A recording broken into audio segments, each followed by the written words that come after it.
फिर दूसरे अटेम्प्ट में ऐसे धीरे धीरे कहना, अब 1 मिनट में श्वास नहीं लूंगा। सच में आपका वो क्षमता बढ़ती जाएगी। यहां साहब कह रहे हैं तब आपका स्टेमिना बढ़ेगा। स्टेमिना श्वास ही तो है। आदमी बहुत दौड़ता है, जब सांस फूलने लगती है बैठ जाता है। बहुत तगड़ा काम कुश्ती लड़ता है, जब सांस फूल लेने लगी तो आगे काम नहीं करता है। स्टेमिना ही तो यही है।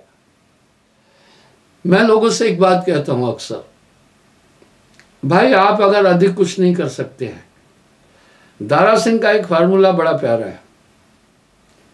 उसने कहा था, और उसने 60 साल की आयु में गार्डन समारा दक्षिण अफ्रीका का बहुत तगड़ा पहलवान था, नौजवान था, उसने गार्डन समारा को हराया था। उसके बाद इस्तीफा दे दिया था दारा सिंह ने। उसने कहा 27 दंड निकाले आदमी रोज, 27 बैठ के, कभी बुढ़ा नहीं होगा। बुढ़ापा 2 चीजों पर मार करता है। पहला कमर, पहली कमर पर मार देता है, दूसरा टांगों पर। आप नित्य एक एक्सरसाइज करना, आप सीधे लेट जाना, ये पैर है, बिल्कुल सीधे लेटना, पैरों को खींचकर आगे की तरफ यूं करना ताकत से पूरा, फिर इनको उठा करके पीछे की तरफ पूरी ताकत से ले जाना। फिर ये 17 बार करना पूरी ताकत के साथ, फिर ताकत के साथ पीछे खींचना। स्पिनल कोड की बीमारी और टांगों में जो वक्रता आ जाती है, सुस्ती आ जाती है, कभी नहीं आएगी।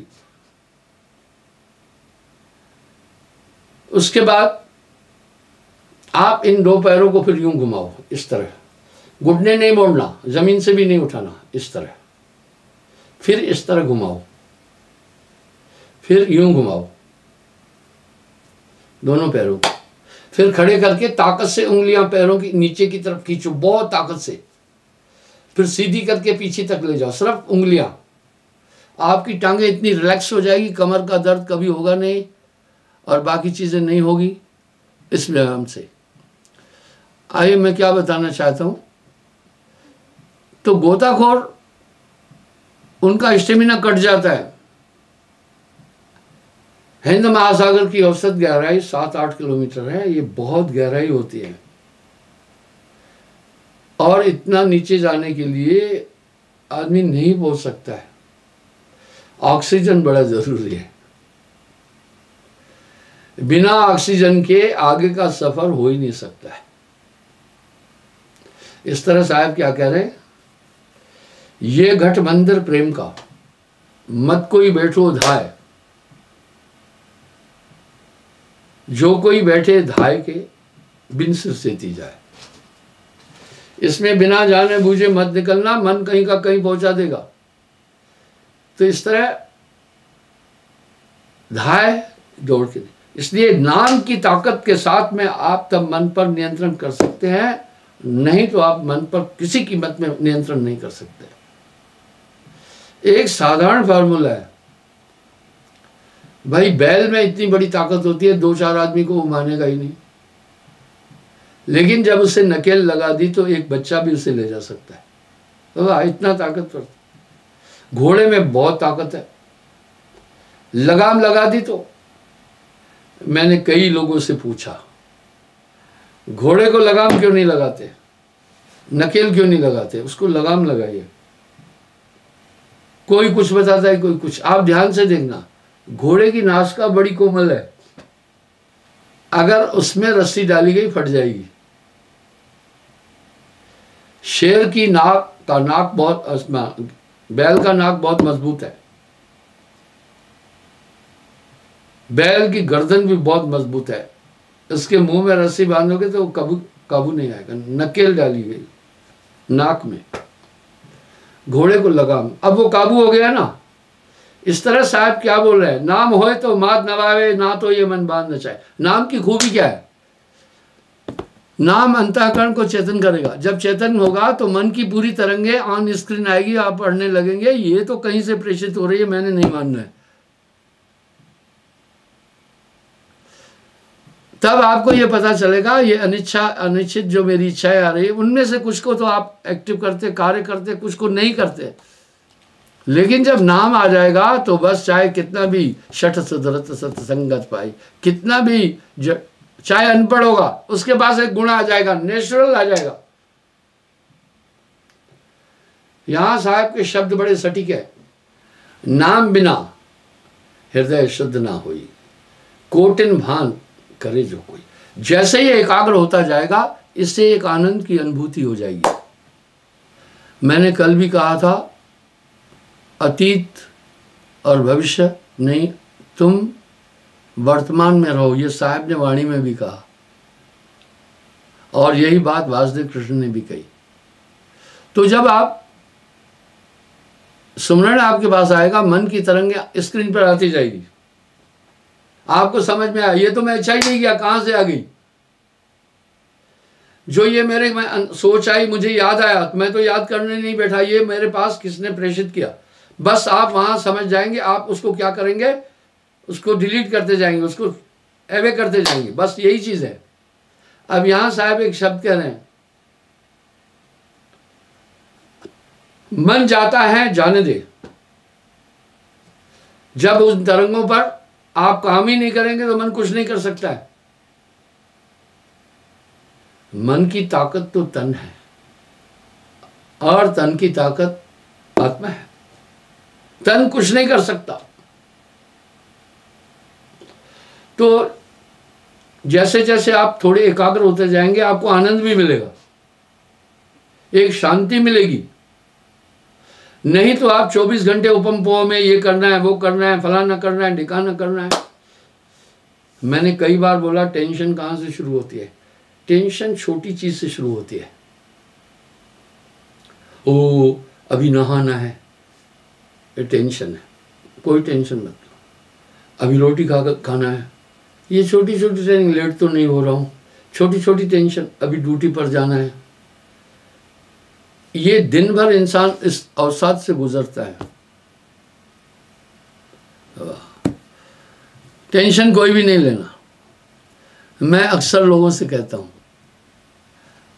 अगर आपकी भार्या आपको टेंशन दे, आप टेंशन मत लेना, बड़ी बुरी चीज है, वो आपके दिमाग के बैलेंस को झकझोर देगी। अगर स्त्री को पति टेंशन दे रहा है, वो भी मत लेना, वो तो आप खुद ले रहे हैं ना,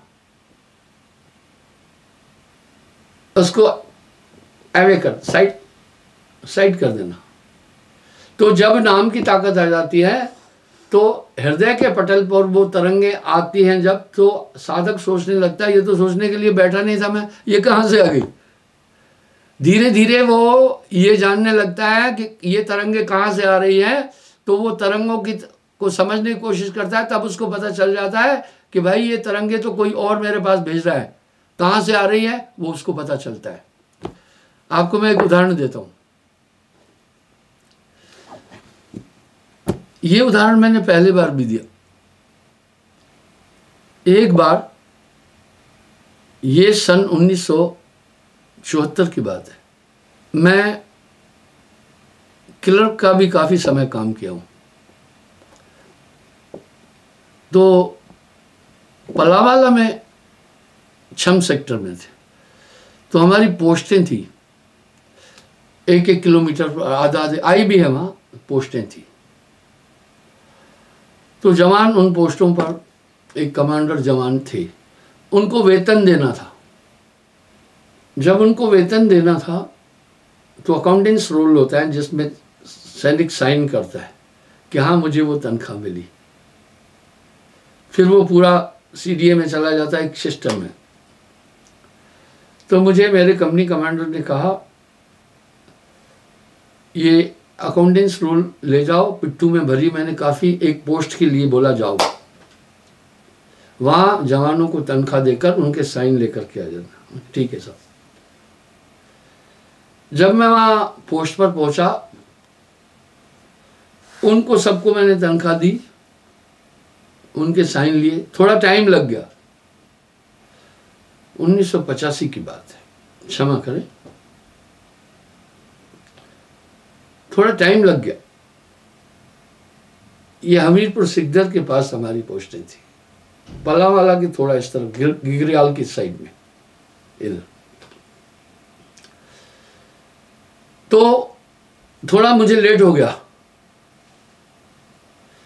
अगर बाय रोड में वापस अपने हेडक्वार्टर में आना था तो दूरी 4-5 किलोमीटर थी, 6 किलोमीटर भी हो जाती थी। लेकिन बीच से अगर जंगल था एक, उधर से जाना था तो दूरी 1.5-2 किलोमीटर थी। वहां पगडंडी भी है।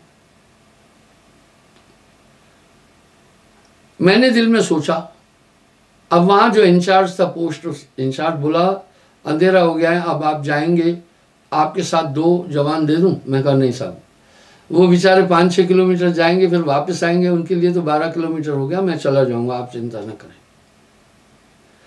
तो मैं उस कच्चे रोड की तरफ चला। आपको मैं बताना चाहता हूं, इसको ध्यान से सुनना। एक वहां आम का बगीचा था। जब मैं वहां पहुंचा, एकाएक मुझे ऐसा फील हुआ कि मेरा कॉन्शियस, मेरी जो चेतना है वो डाइवर्ट हो रही है। मैं भूल रहा हूं कहां जाना है। ऐसा मेरे जीवन में मुझे कभी नहीं हुआ। न तो मुझे कोई ऐसा दौरे की बीमारी, न तो कोई ऐसा बेहोशी का कोई वो था, कुछ नहीं था। मैं संभला अपने कंसंट्रेशन में हो गया। अब मैं क्या देखा, मेरी लेफ्ट साइड में अंधेरा हो चुका, अभी यहाँ अंधेरा काफी हो चुका था, और पेड़ों के बीच में और घना अंधेरा था, आम का बगीचा था। वहां से वो वेब आई थी मेरे पास, जो मेरे ब्रेन को डाइवर्ट कर रही थी। ये मैं प्रमाण क्यों दे रहा हूं?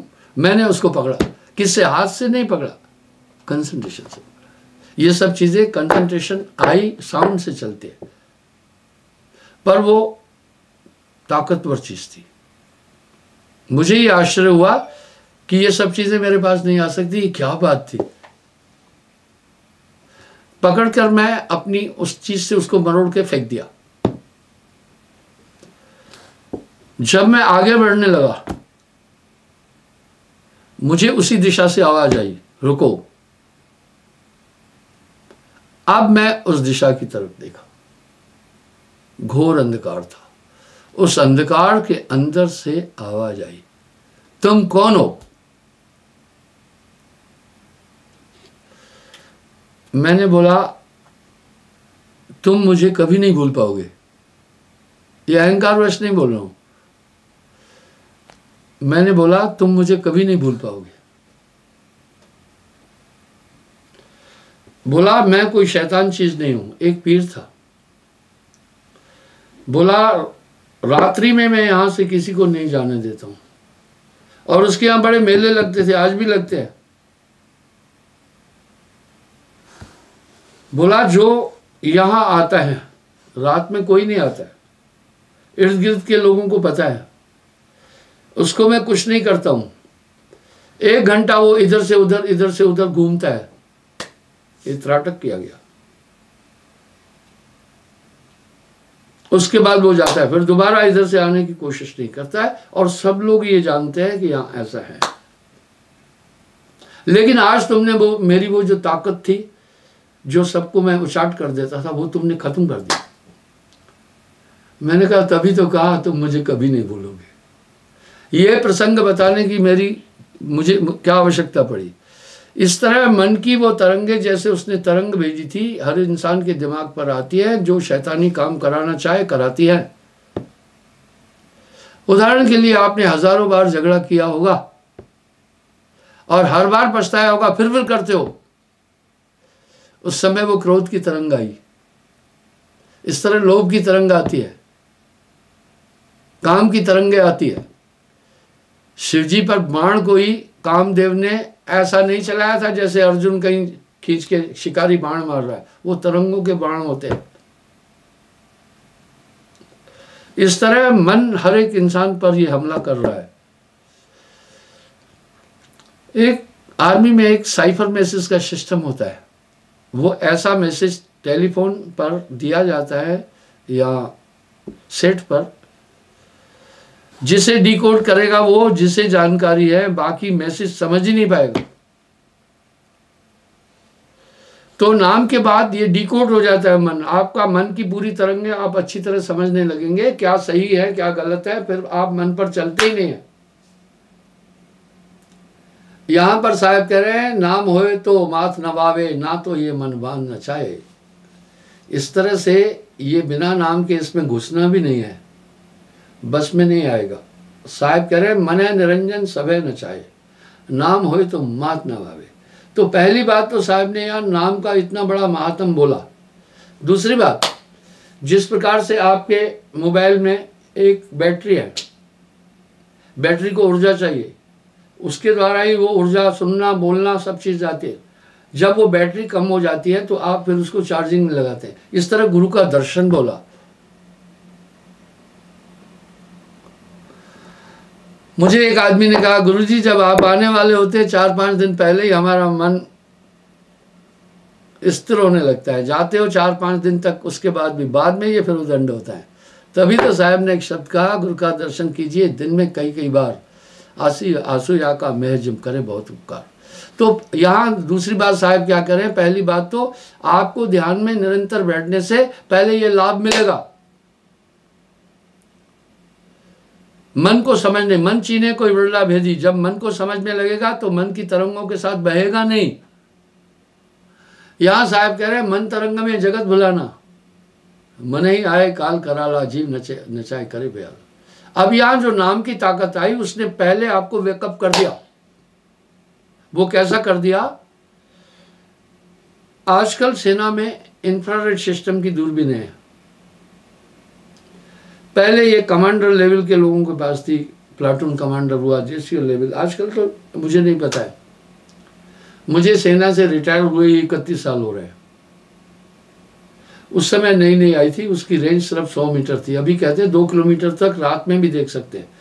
उस इंफ्रारेड कैमरे में, दूरबीन में खूबी थी, वो प्रकाश कहते हैं कि light is everywhere every time, रोशनी हमेशा है, और heat temperature is everywhere every time, हर जगह टेम्परेचर है, चाहे वो -50 है तभी भी टेम्परेचर है। इस तरह प्रकाश हर जगह है, घोर अंधेरे में भी थोड़ा बहुत प्रकाश है। वो इंफ्रारेड सिस्टम दूरबीन क्या करती है, उस प्रकाश को लाखों गुना ज़्यादा एक्सटेंड कर देती है।